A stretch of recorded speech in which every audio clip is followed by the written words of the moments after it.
عليكم ورحمة الله وبركاته.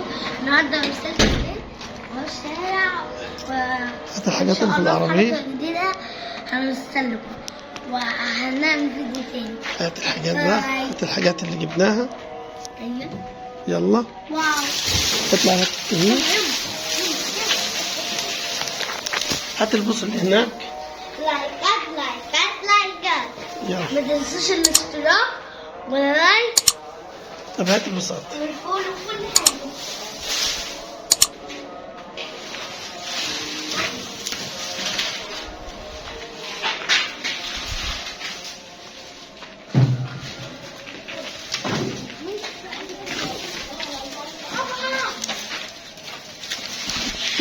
حاجة. هنجيب ايه؟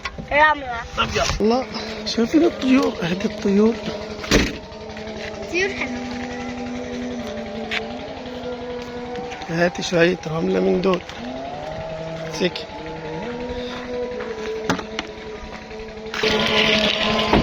صوراني انت على كده؟ هجيبك في النص. ده ايه ده؟ ايه؟ لسه معاك. ماشي بس انا عايزه ارمي رمله. لا انا عايزه تاني. لا كويس كده الرملة اللي جاية كويس. ماشي خد امسك. يلا انا بسوق سوق. انا بسوق. قول يلا. يلا نعمل ايه؟ حاول تتغدى. انت بتحب تهزر زي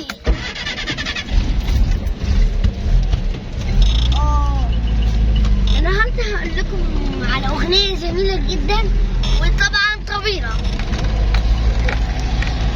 يا حبايب قلب مصر وحب بيك يا مصر ومصر كلها والمنصورة حبها بتحبك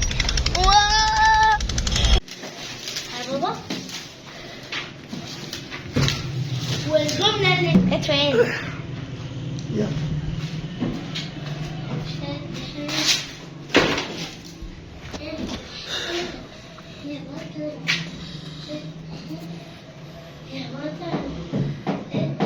يلا يلا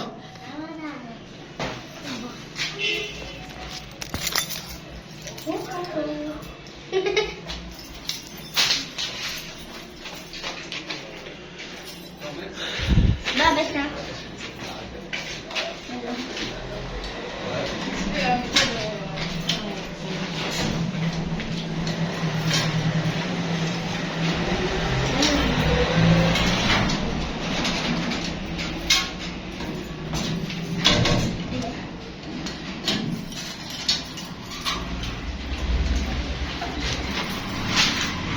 اهو دخلنا البيت ولعنا النور نقرب حاجة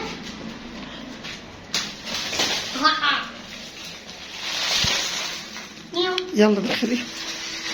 بقى يوصل لباب البيت.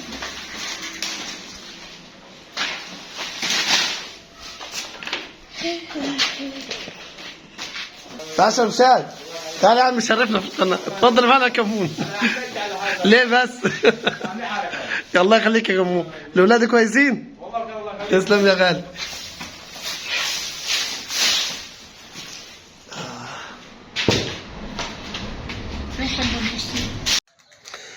السلام عليكم ورحمة الله وبركاته أعزائي المشاهدين، أهلا وسهلا بكم في حلقة جديدة من يوميات جودو بابا.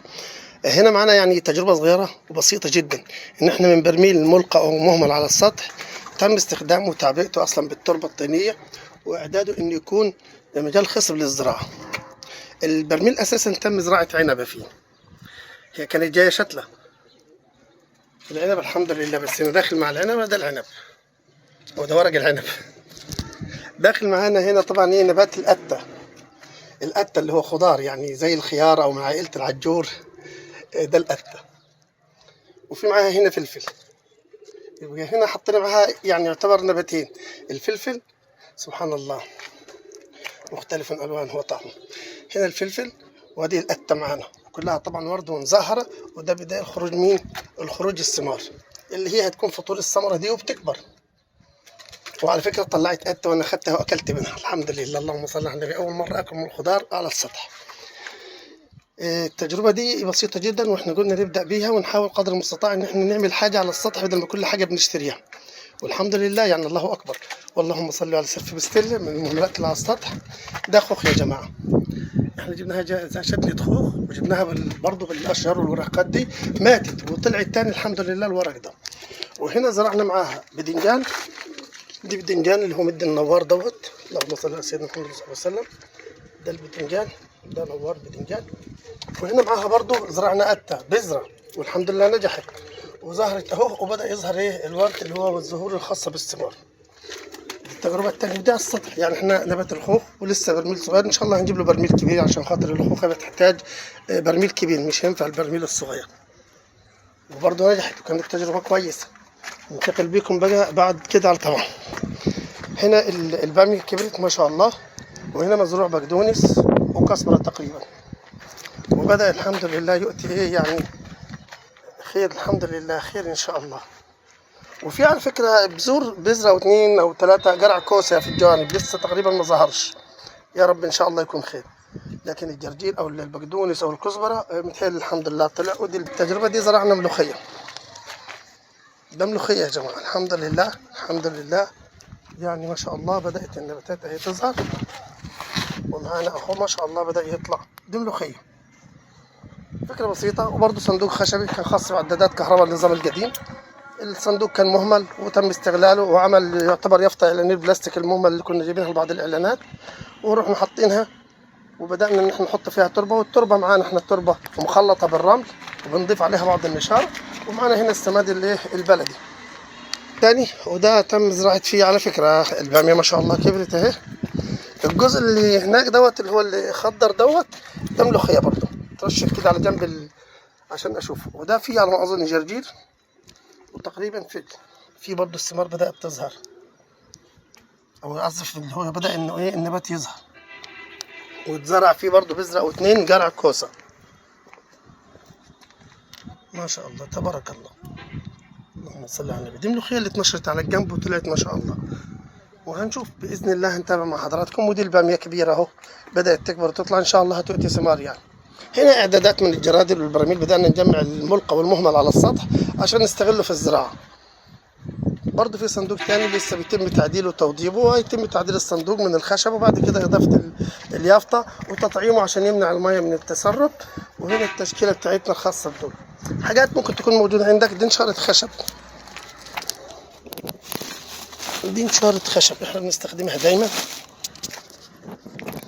وان شاء الله نلتقي بكم دايما يا رب مع كل جميع.